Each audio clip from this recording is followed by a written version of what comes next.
राहुल गांधी ने अमित शाह को जबरदस्त तरीके से घेर लिया। छात्रों पर आंसू गैस, बैलेट गन और लाठी चार्ज का आदेश क्या अमित शाह का था?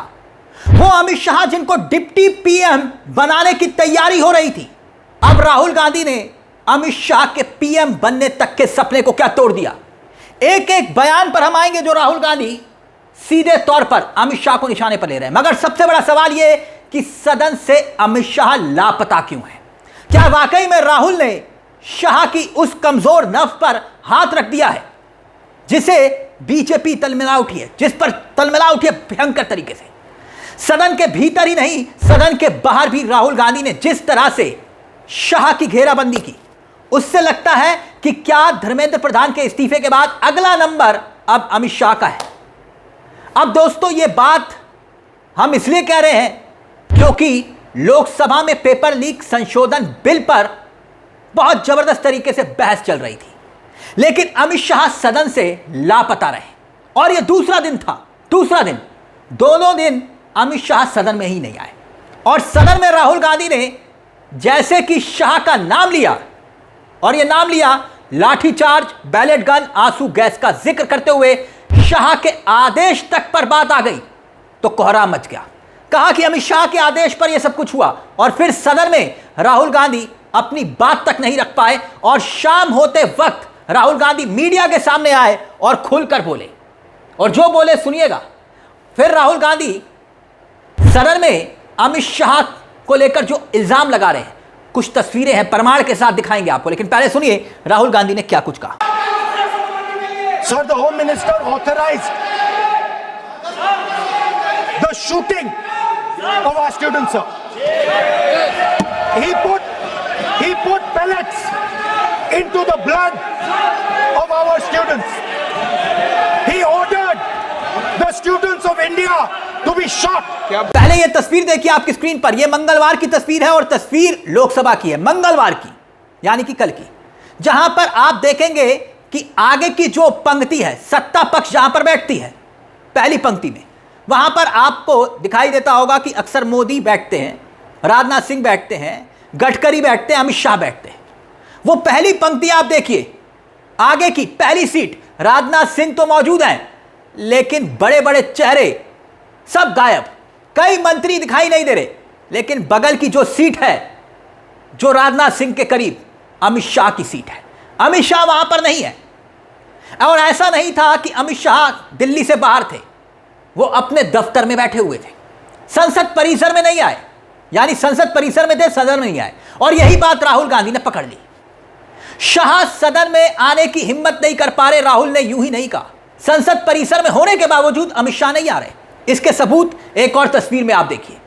यह तस्वीर जो आप देख रहे हैं मंगलवार सुबह की है। मंगलवार सुबह मीटिंग हुई, मोदी को लेकर आ रहे हैं अमित शाह, आप देख रहे होंगे, शाह साथ दिखाई दे रहे होंगे इस तस्वीर में आपको।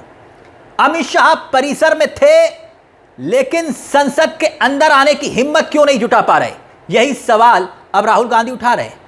मोदी जी वैसे सदन में नहीं आते, ये तो सब जानते हैं कि सदन में मोदी जी नहीं आते। कई इंपॉर्टेंट बिल पर चर्चा भी होती है तो मोदी जी नहीं आते हैं। अगर मोदी जी नहीं आते तो अमित शाह आते हैं, मोर्चा संभालते हैं अमित शाह। लेकिन अमित शाह भी नहीं आए, अकेले राजनाथ सिंह पहली पंक्ति में दिखाई दे रहे हैं, आप देख सकते हैं। और जब दिखाई दिया कि भाई पहली पंक्ति तो पूरी तरह से गायब है, तो कुछ ही देर में मनोहर लाल खट्टर और किरण रिजिजू आकर मोर्चा संभाल लेते हैं ताकि आगे की सीट बिल्कुल खाली दिखाई ना दे। लेकिन तब तक तो साफ पर्दा उठ चुका था। और फिर बुधवार को जैसे ही राहुल गांधी ने बोलना शुरू किया, सीधे तौर पर अमित शाह निशाने पर आ गए और सदन में आवाजें उठ रही थी, सदन में, कि अमित शाह कहां हैं। सुनिए जरा। And I'm very happy today to see that the so-called Home Minister of this country does not have the courage to come and sit here. He does not have the courage to come and sit here. Sir, please. आज प्रश्न है, I saw the Home Minister. मंत्री जी बैठे हैं, जिनका विधेयक है वो बैठे हैं। I saw the Home Minister, sir. Carcade. Sir, I saw the carcade. 30 cars. with the Home Minister sitting inside the car like that, looking, shaking. अब सच्चाई यह है कि पूरी संसद, आप लोग सोचते होंगे कि भैया ओम बिरला स्पीकर हैं तो वही चलाते होंगे, राज्यसभा के चेयरमैन जो हैं वही जो है राज्यसभा चलाते हैं, लेकिन हकीकत यह है जो आप समझते हैं, वो हकीकत यह है कि सब कुछ अमित शाह के कंट्रोल में है। अमित शाह हर मोर्चे पर, हर बड़ी बहस में खुद मोर्चा संभालते हैं, आपने देखा होगा। लेकिन यह पहली बार ऐसा हो रहा है कि अमित शाह खुद लापता है। और यही सवाल लगातार अब राहुल गांधी उठा रहे हैं कि भैया पेपर लीक पर जो बहस थी, बहुत इंपॉर्टेंट बहस थी, उस बहस में, उस चर्चा से आखिरकार अमित शाह गायब क्यों? क्योंकि आंदोलन में किस तरह से लाठी चार्ज हुआ, किस तरह से अत्याचार हुआ, और सारे छात्र लोकसभा की इस कार्रवाई को जब देख रहे थे और विपक्ष ने भी मौका नहीं छोड़ा, कोई ऐसा विपक्ष का चेहरा नहीं था जिसके निशाने पर अमित शाह ना आया।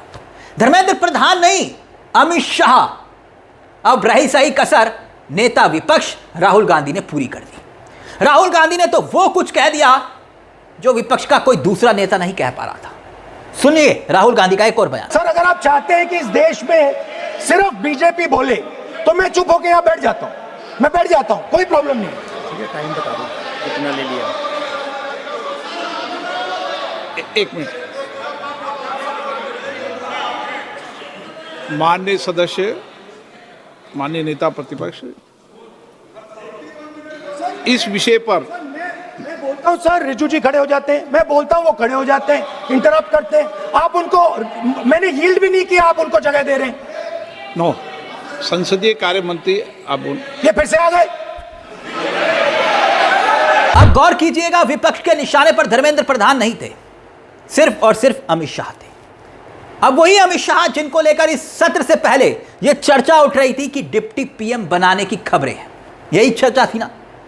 यहां तक कि यह तक कहा गया कि परिसीमन बिल के लिए अमित शाह ने पूरा बंदोबस्त कर लिया है।